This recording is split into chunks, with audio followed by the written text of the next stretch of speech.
Ассалаумалейкум, армысыздар, құрметті көрермендер. Бүгін спорт саласында футболдан, яғни әлемдік Англия премьер лигасының ойыншысы Диего Жота көлік апатынан қаза болды.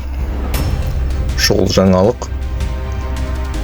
Футболшы Англия құрамасында Ливерпуль клубында ойнады және Португалия ұлттық құрамасында ойнаған.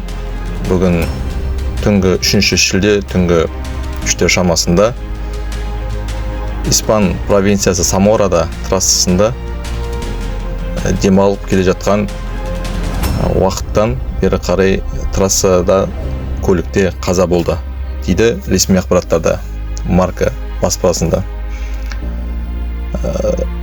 Португалдық және Ливерпуль клубының ойыншысы көлік апатынан 65 километрмен трасса А52 трассасының бойында қайтыс болған.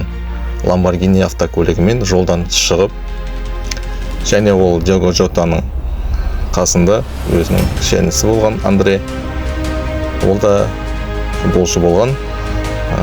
Клубының аты Пенафиль.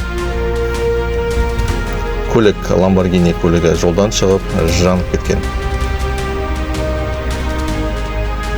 Бұл шұғыл ақпарат болатын, өйткені әлемге әйгілі, қатты танымал болмаса да, Англия премьер лигасының чемпионы Диего Жота туралы сізге ақпаратты беріп өтпекпіз.